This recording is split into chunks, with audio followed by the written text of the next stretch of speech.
Hello, welcome to day of reading through the Bible. I'm Toni Henderson-Mayers. I'll be your reader. I'm known as an actor, a director, producer, professor, but most important, I'm a child of God. And I'm also known as an entrepreneur too, as well. If you want to know more about me, join my Toni Henderson-Mayers YouTube channel. Make sure you like, comment, and subscribe and ring the notification bell for that channel and this one so you'll know every time I upload a new video. So, you ready to read God's word? Let's go.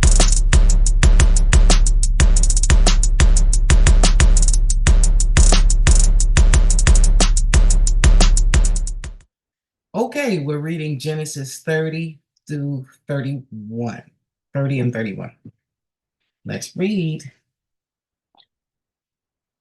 Okay, I hope these glasses act better this time. Not too bad. Okay. When Rachel saw that she was not bearing Jacob any children, she became jealous of her sister. And so she said to Jacob, "Give me children or I'll die." Jacob became angry with her and said, "Am I the place of God who has kept you from having children?" Then she said, "Here is Bilhah, my servant." Did I say that? Yeah, Bilhah, my servant. Sleep with her so that she can bear children for me, and I too can build a family through her. Here we go again. So she gave him her servant Bilhah as a wife. Jacob slept with her, and she became pregnant and bore him a son. Then Rachel said, "God has vindicated me. He has listened to my plea and given me a son." Because of this, she named him Dan. Rachel's servant Bilhah conceived again and bore Jacob a second son. Then Rachel said, "I have had a great struggle with my sister, and I have won." So she named him Naphtali. When Leah saw that she had stopped having children, she took her servant Zilpah and gave her to Jacob as a wife. I mean, you know what? Um, we got to get rid of these giving a wife demons, okay? Zilpah gave her to Jacob as a wife. Now, Leah's servant Zilpah bore Jacob a son. Then Leah said, "What good fortune." So she named him Gad. Leah's servant Zilpah bore Jacob a second son. Then Leah said, "How happy I am. The woman will call me happy." So she named him Asher. During wheat harvest, Reuben went out into the fields and found some mandrake plants, which he brought to his mother Leah. Rachel said to Leah, "Please give me some of your son's mandrakes." But she said to her, "Wasn't it enough that you took away my husband? Will you take my son's mandrakes too?" He's on, y'all. "Very well," Rachel said. "He can sleep with you tonight in return for your son's mandrakes." My God. So when Jacob came in from the fields that evening, Leah went out to meet him. "You must sleep with me," she said. "I have hired you with my son's mandrakes." So he slept with her that night. He ain't having no problems, is he? God listened to Leah, and she became pregnant and bore Jacob a fifth son. Then Leah said, "God has rewarded me for giving my servant to my husband." So she named him Issachar. Leah conceived again and bore Jacob a sixth son.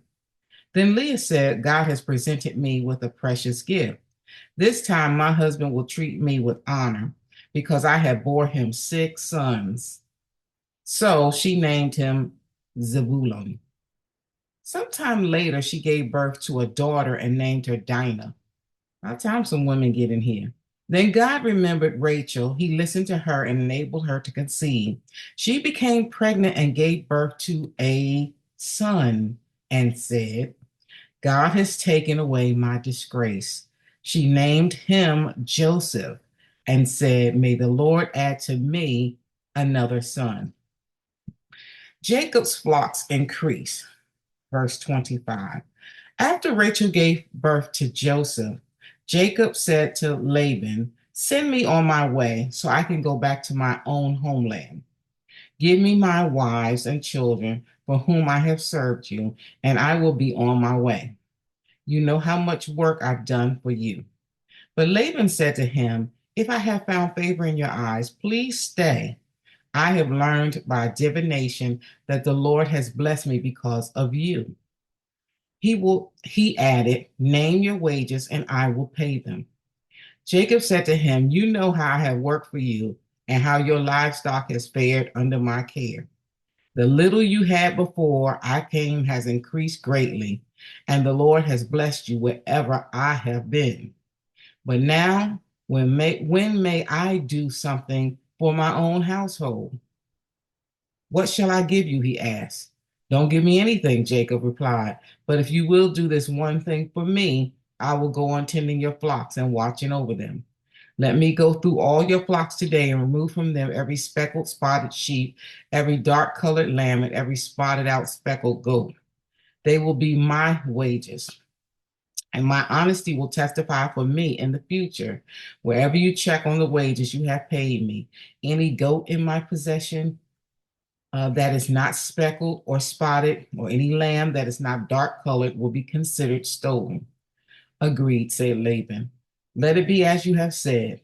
That same day he removed all the male goats that were streaked or spotted, and all the speckled or spotted female goats, all that had white on them, and all the dark colored lambs. And he placed them in the care of his sons. Ishmael. Eat. Um, then he put a 3-day journey between himself and Jacob, while Jacob continued to tend the rest of Laban's flocks. Jacob, however, took fresh cut branches from poplar, almond, and plane trees and made white stripes on them by peeling the bark and exposing the white inner wood of the branches. Then he placed the peeled branches in all the watering troughs so that they would be directly in front of the flocks when they came to drink. When the flocks were in heat and came to drink, they matted in front of the branches. They made it. Oh Lord. They made it in front of the branches, and they bore young that were streaked and speckled or spotted. Jacob set apart the young of the flock by themselves, but made the rest face the streaked and dark colored animals that belonged to Laban. Thus he made separate flocks for himself and did not put them with Laban's animals. Whenever the stronger females were in heat, Jacob would place the branches in the trough in front of the animals so that they would mate near the branches. But if the animals were weak, he would not place them there. So the weak animals went to Laban and the strong ones to Jacob. In this way, the man grew exceedingly prosperous and came to own large flocks and female and male servants and camels and donkeys. Chapter 31, our last chapter for this reading. Jacob heard that Laban's sons were saying, Jacob has taken everything our father owned and has gained all his wealth from what belonged to our father. And Jacob noticed that Laban's attitude toward him was not that what it had been. Then the Lord said to Jacob, "Go back to the land of your fathers and to your relatives, and I will be with you." So Jacob sent word to Rachel and Leah to come out of the fields where his flocks were. He said to them, "I see that your father's attitude toward me is not what it was before, but the God of my father has been with me. You know that I've worked for your father with all my strength, yet your father has cheated me by changing my wages 10 times. However, God has not allowed him to harm me. If he said the speckled ones will be your wages, then all the flocks gave birth to speckled young. And if he said the streaked ones will be your wages, then uh, all the flocks bore streaked young. So God has taken away your father's livestock and has given them to me. In breeding season, I once, it's a gnat here. In breeding season, I once had a dream in which I looked up and saw that the male goats mating with the flock were streaked, speckled, or spotted. The angel of the Lord said to me in the dream, Jacob. I answered, Here am I. And he said, Look up and see all the male goats mating with the flock are streaked, speckled, or spotted. For I have seen all that Laban has been doing to you. I am the God of Bethel, where you anointed a pillar and where you made a vow to me. Now leave this land at once and go back to your native land.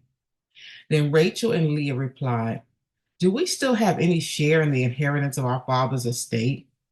Does he not regard us as foreigners? Not only has he sold us, but he has used up what was paid for us. Surely all the wealth that God took away from our father belongs to us and our children. So do whatever God has told you.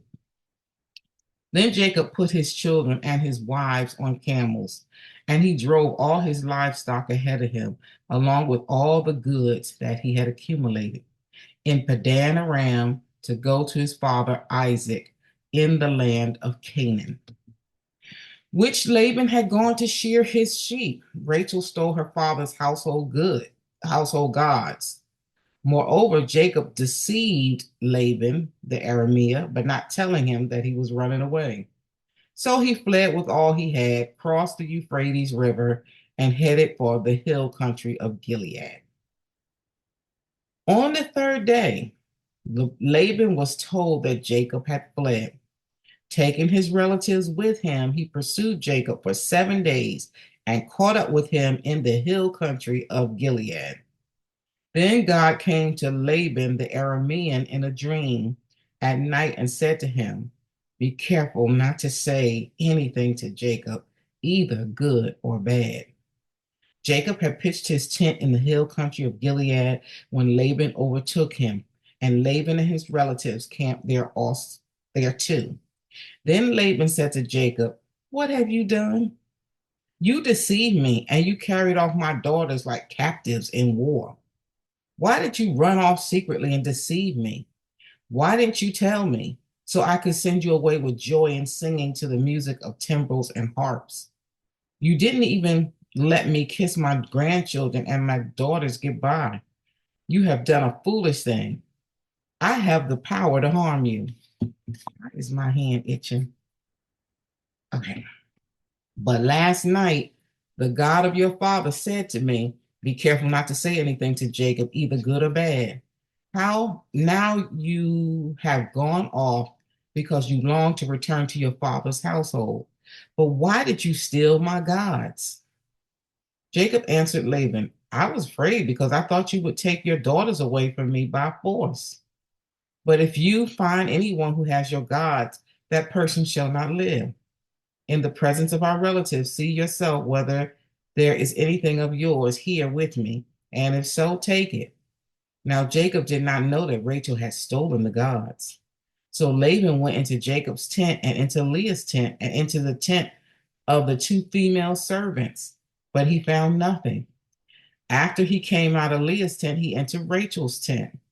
Now Rachel had taken the household gods and put them inside her camel's saddle and was sitting on them. Laban searched through everything in the tent but found nothing. Rachel said to her father, Don't be angry, my lord, that I cannot stand up in your presence. I'm having my period.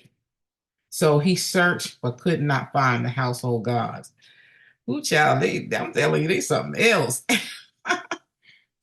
Jacob was angry and took Laban to task. What is my crime? He asked Laban. How have I wronged you that you hunt me down? Now that you have searched through all my goods, what have you found that belongs to your household? Put it here in front of your relatives and mine, and let them judge between the two of us.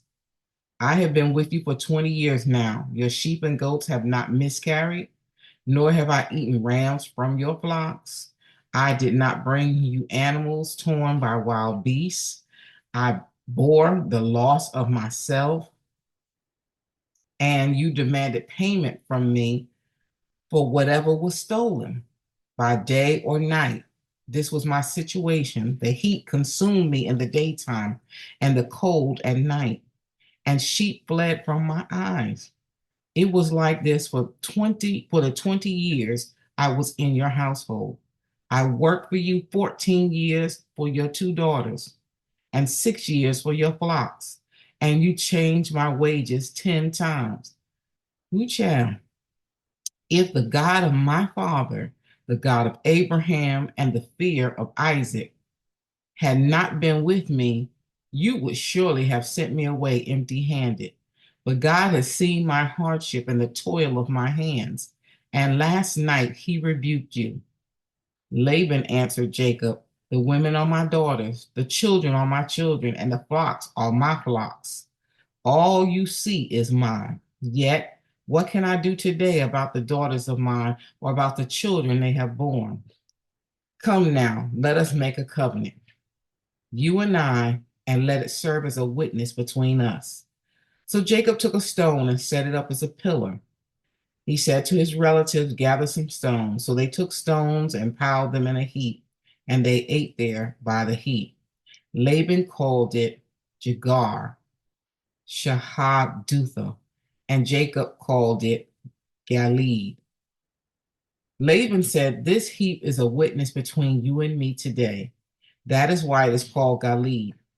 It was also called Mizpah, because he said, may the Lord keep watch between you and me when we are away from each other.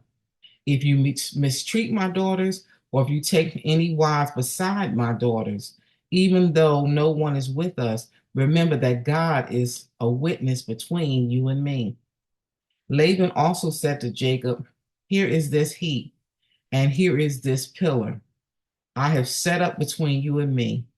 This heap is a witness, and this pillar is a witness, that I will not go past this heap to your side to harm you, and that you will not go past this heap and pillar to my side to harm me. May the God of Abraham and the God of Nahor, the God of their father, judge between us. So Jacob took an oath in the name of the fear of his father Isaac.